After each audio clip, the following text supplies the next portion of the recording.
Осознание того, что именно ты стоишь на главной сцене страны и являешься финалисткой конкурса. Before the world had time to process the silence, Kseniya Alexandrova was already gone.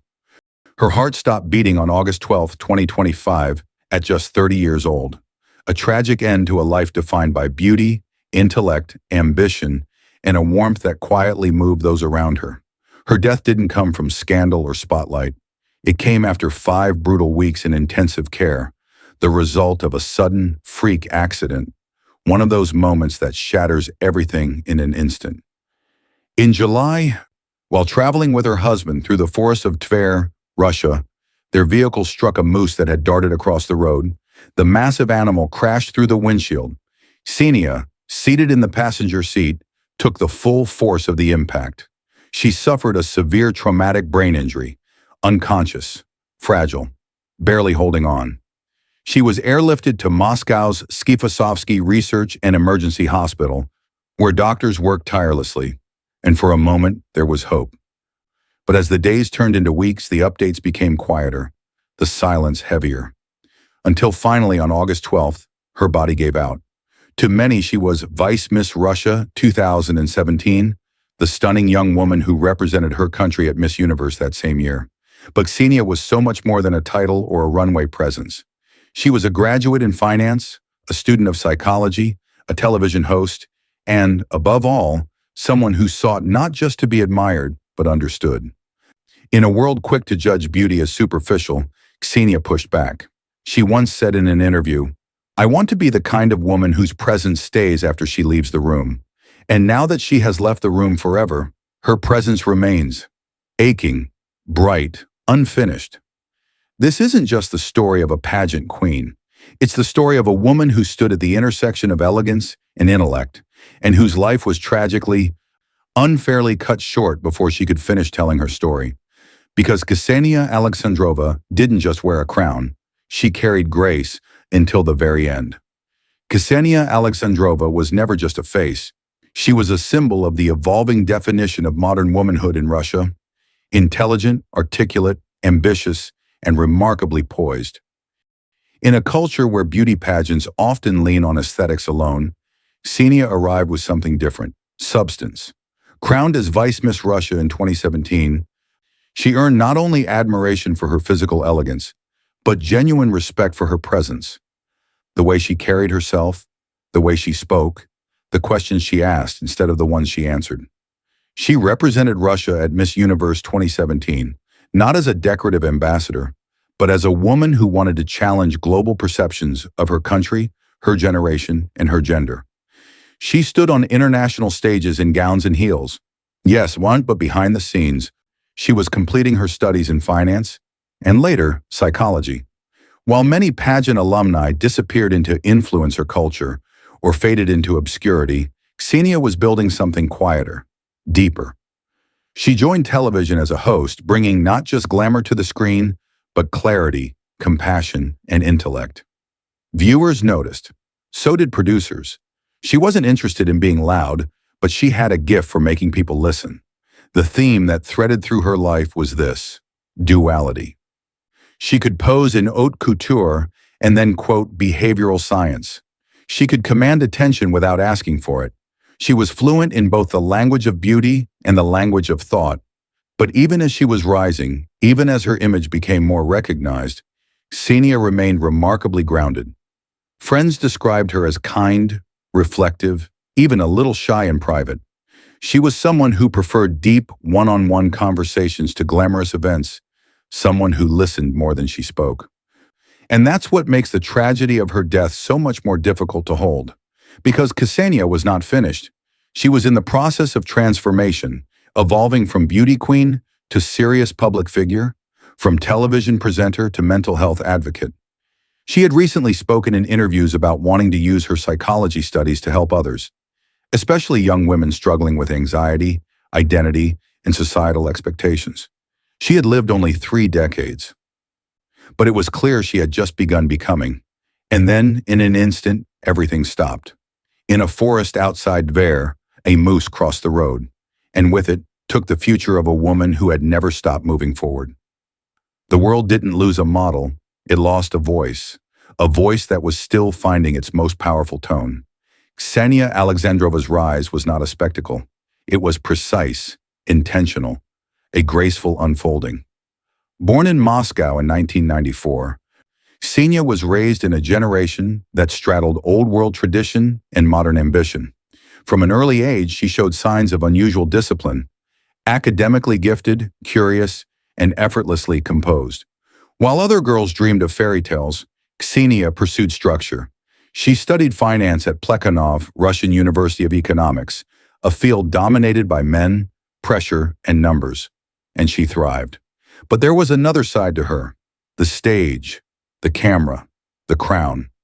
In 2017, Kseniya entered the Miss Russia pageant not just for the spotlight, but for the platform. She stood out instantly, not for flamboyance or theatrics, but for poise, clarity, and a kind of quiet elegance that judges and audiences found magnetic. She placed as Vice Miss Russia, earning the right to represent her country at Miss Universe 2017 in Las Vegas. There, among women who had been groomed for competition since childhood, Kseniya brought something unexpected: authenticity. She didn't perform her femininity, she inhabited it.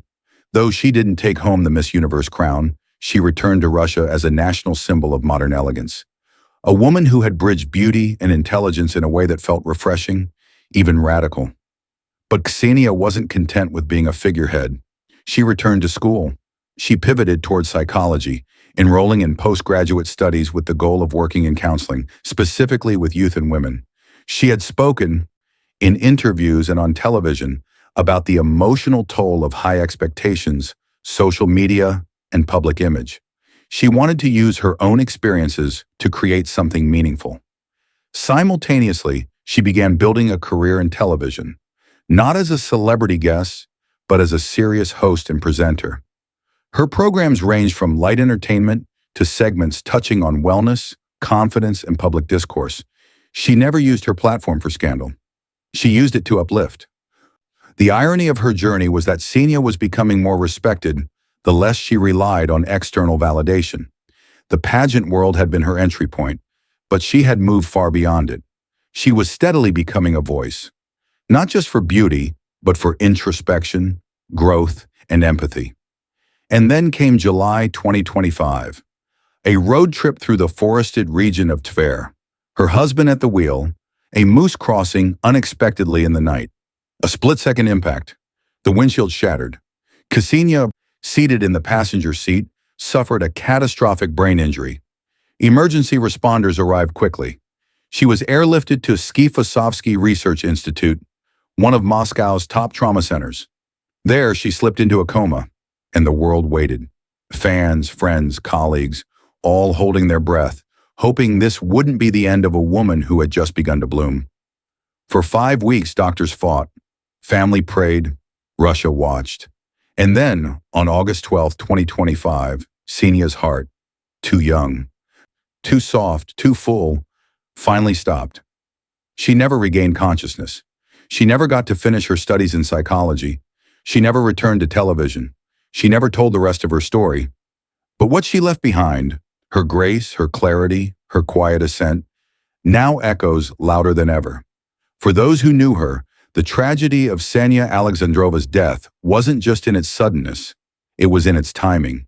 She was not a woman in decline. She was a woman becoming, slowly, deliberately, powerfully. In the months before the accident, Kseniya had begun retreating from the more superficial corners of public life. Her social media grew quieter. Her interviews became more reflective. She was seen less at fashion events, more at academic conferences. It was clear that something was shifting, not in her image, but in her purpose. Privately, she had spoken to friends about launching a project centered around mental health support for women in public roles. Beauty queens, influencers, public figures who often suffered silently under the weight of curated perfection. Kseniya understood that pressure. She had lived it, and she wanted to do something real with her experience. She was already drafting a curriculum, reaching out to specialists, learning how to become not just a symbol, but a resource. But there was a toll to that evolution, a cost to constantly holding yourself together. Behind her composure was a woman who had carried years of expectation. As the daughter of Russia, the face of beauty, the voice of grace. Friends say Kseniya never complained, but she was tired, not in her body, but in her spirit. And perhaps that's what makes her story so heartbreaking. She had survived the system, the scrutiny, the competition, the glass pedestal, only to be taken by something as random, as brutal, as a forest animal crossing a road. When the accident happened in July, the media reacted with respectful restraint. There were no gruesome headlines, no invasive speculation. Russia mourned quietly, but those who loved her, truly loved her, say that Kseniya, who lay in that hospital bed for 5 weeks, was not just a patient. She was still fighting. The Skifosovsky team did everything they could. Neurologists, surgeons, trauma specialists, all working to save a woman who had, in some ways, already saved others, just by being herself. But her injuries were too severe, the trauma too deep. And on the morning of August 12, 2025, Kseniya's vitals collapsed. The room went still, the monitors flatlined, and just like that, a life that had been rising with intention, dignity, and purpose came to an end. What's left is more than sorrow. It's a vacuum, a space once filled by a voice that never shouted, but always resonated. The truth is, Kseniya Alexandrova didn't die a celebrity. She died a woman in transition, from image to impact, from presence to legacy. At Legends and Secrets, we often tell the stories of stars whose lives ended in tragedy. But Kseniya Alexandrova's story is something else. Not just a tragedy, but a promise left unfinished. She was more than a beauty queen, more than a television presenter, more than the titles assigned to her by headlines and pageants. Kseniya was, above all, a transition in motion, from public figure to private force, from admired face to active mind, from someone watched to someone worth listening to. We believe that what made Kseniya remarkable wasn't her rise in 2017, but what she was building in silence afterward. It takes courage to walk away from the spotlight when it still wants you. It takes strength to choose psychology over popularity, substance over applause. Kseniya made those choices. She was becoming a voice for something bigger than herself. And that's why her death hurts so deeply. She didn't leave us because of burnout, scandal, or self-destruction. She left us because life sometimes is cruel in its randomness. And the loss cuts sharper because she had so much left to give. At Legends and Secrets, we honor Kseniya not just as a public figure, but as a woman who embodied quiet excellence. She didn't need to be loud to be powerful. She didn't need to be political to change perceptions. She lived with grace as resistance, and in a world increasingly obsessed with noise, that is revolutionary. Now we turn to you, the women who saw themselves in her calm, the viewers who trusted her, the young girls who believed in her quiet strength. What did Kseniya mean to you? What would you have said to her had there been more time? What will you carry forward from her unfinished journey? Because she may be gone from the world, but she's still with us in how we choose to show up, with clarity, with kindness, with purpose. Some lives leave behind a sound. Kseniya Alexandrova's left behind a stillness, the kind that stays long after the room empties. She wasn't the loudest. She didn't need to be. Her strength lived in softness, in restraint, in the way she carried the weight of expectation with a grace that never cracked. And now that she's gone, it feels as if something gentle has been taken from the world, something we didn't realize we needed until it disappeared. She was only 30. But in those 3 decades, she became a symbol of what it means to evolve without apology. She wore crowns but never let them define her. She studied minds not to impress, but to understand. She was moving toward a version of herself that few in the public eye ever find, one rooted not in recognition, but in meaning. And though that path was cut short, the impression remains. Somewhere, a girl is standing in front of a mirror, not asking if she's pretty enough, but if she's strong enough to be gentle. Somewhere, a young woman is choosing her major, not based on what others expect, but what she wants to give back. Somewhere, Kseniya's story is being told, not as tragedy, but as testament, because she didn't leave behind a show. She left behind a standard, a way to be, a way to rise, a way to walk through the world without shouting and still be heard. Some stories are never told, but now you know.